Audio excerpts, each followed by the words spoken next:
Hello everyone, I'm Aravindi Samarakodi from University of Moratuwa, Sri Lanka. I'll be presenting an extraction of my MSc titled A Systematic Review of Performance Measurement Models for Smart Cities, which is supervised by the co-authors of this research paper. Throughout my presentation, I'll be going through these points. And to start with, I'll describe the research method I employed in writing the linked research paper. In seeking for different performance measurement models in smart cities, I have undertaken a systematic literature review.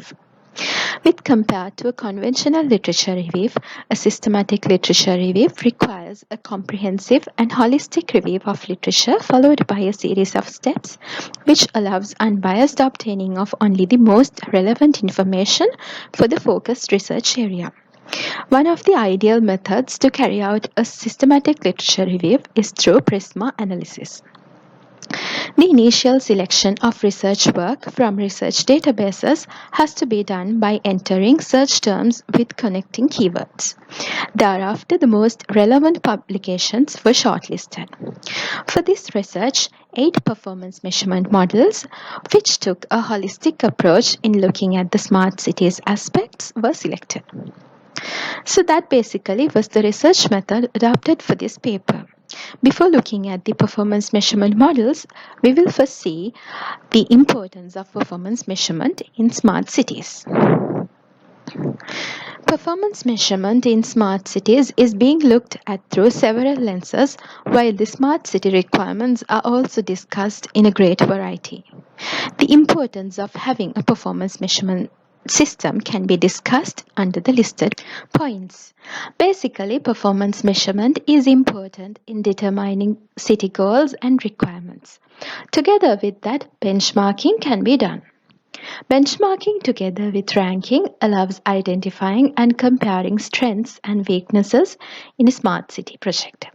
In addition to that, planning, controlling, and decision making regarding defining and redefining of the priorities and solutions in a smart city, and resource allocation, assigning responsibilities, and basically the whole performance management can be effectively achieved with a proper performance measurement system.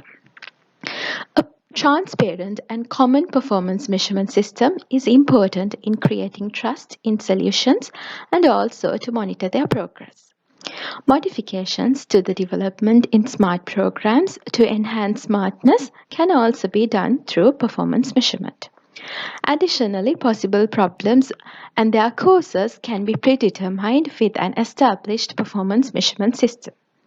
All in all, policymakers and players in smart city ecosystem can use performance measurement for performance evaluation to control the behavior in civic engagement, for budgeting, for promoting, for motivating, celebrating success, learning, and improving. While the concept of smart cities and smartness requirements are difficult to define, researchers and industry players, together with government and central agencies, have come up with different models that invoke the aspects of urban life which are to be upgraded through smart cities and to overcome the existing problems occurred in basic cities, as you can see from these pictures. This figure demonstrates the selected performance measurement models. The progression of performance measurement models in smart cities can be traced back to 2007 with the information of Giffinger Atalia's framework to assess the performance of smart cities. That particular framework is comprehensive in nature, widely cited, and used as a base in combining all the aspects of a performance measurement model in this study as well. All the performance measurement models for smart cities takes an identical format, as you can see, with themes, sub-themes under each them, and indicators for each sub-theme. In the figure, only the themes are shown. The reviewing of the performance measurement models was done as part of the main study, which aimed at developing a comprehensive summary performance measurement model based on these models. Therefore, in the coming slides, the themes will be described by showing the summarized sub-themes under each theme. The sole purpose of signifying the themes, sub-themes, was to incorporate every possible indicator. So these are the significant themes which were identified from the aforementioned review. They are smart economy, smart people, smart living, smart governance, smart mobility, smart environment, and finally propagation. So first I'm going to describe smart people and smart living themes together. These listed out points are a summary of sub-themes under each of these themes. According to Giffing et al.'s classification, smartness of people refers not only to the level of education or qualification, but also to their open-mindedness, social interactions, public life, and other aspects like flexibility and creativity, while the classification of smart living encompasses the aspects of quality of life of citizens with regards to housing, health and safety, education, cultural facilities, social cohesion, and touristic attractivity.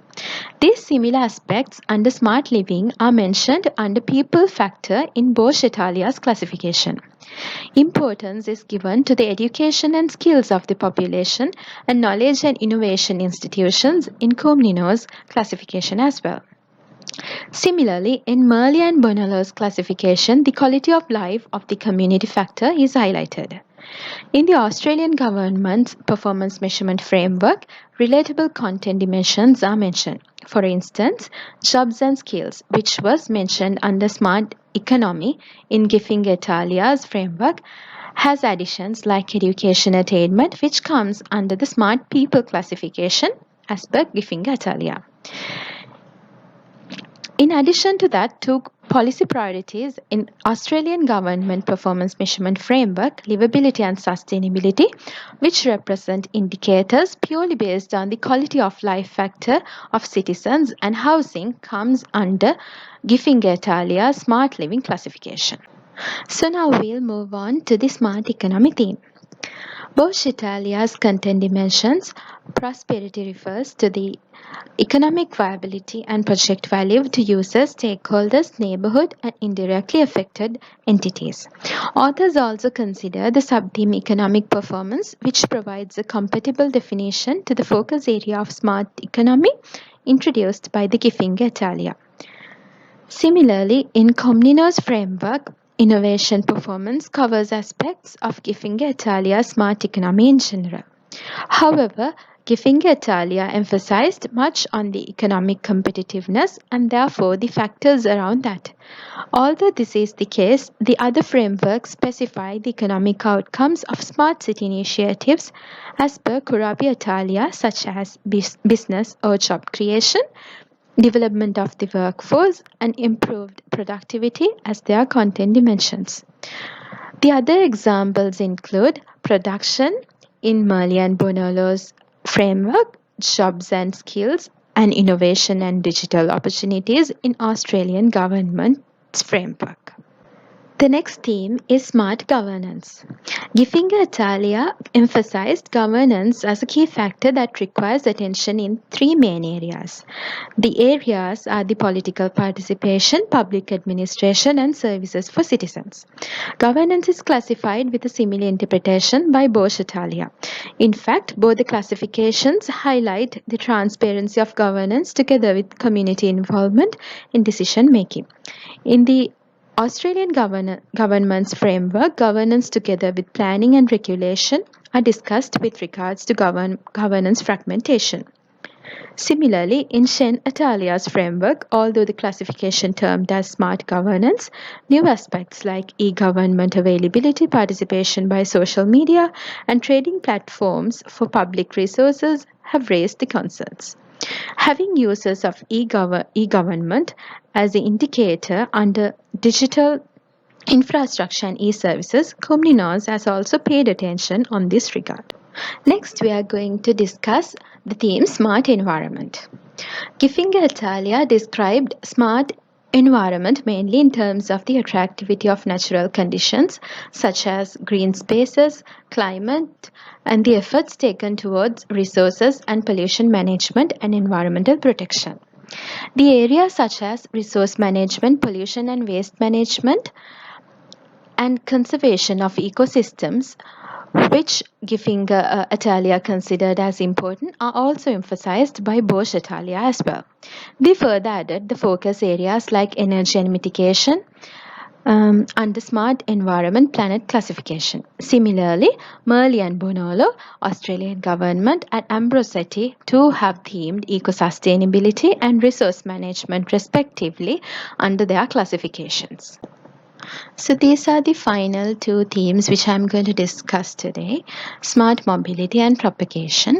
In terms of smart mobility, while Gefinger Italia, Lombardo Italia, and Ambrosetti refer smart mobility under transport and ICT infrastructure, authors like Cumninos, Merlian, Bonolo, and Shen Italia rather highlighted the importance of the ICT infrastructure. Alternatively, the Australian government has considered mobility under two classifications, namely infrastructure and investment and innovation and digital opportunities.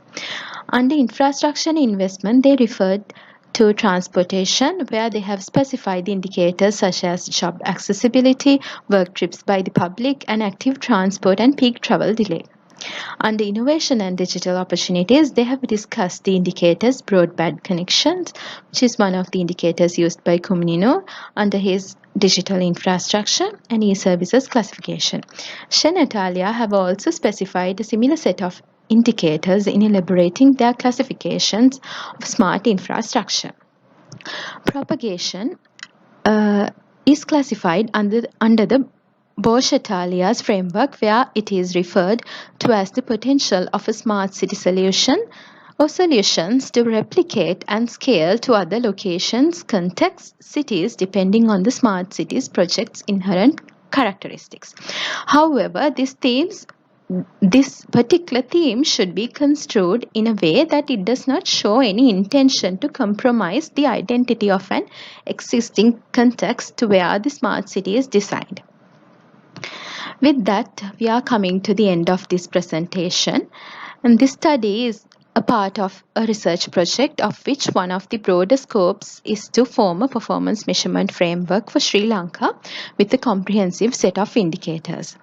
In the process of forming a performance measurement framework to Sri Lanka, a summary model with indicators will be prepared based on the themes, sub-themes, and indicators as identified from this research. This paper presents the work up to summarizing the themes and sub-themes from the literature. Therefore, the next step in the proceeding of this study until creating a summary performance measurement model for smart cities would be to follow the same process to determine the indicators. Employing a top-down approach, the selected summary of the themes and afterwards the sub-themes will be used as a guide under which the indicators are to be recognized. These are the references, and thank you.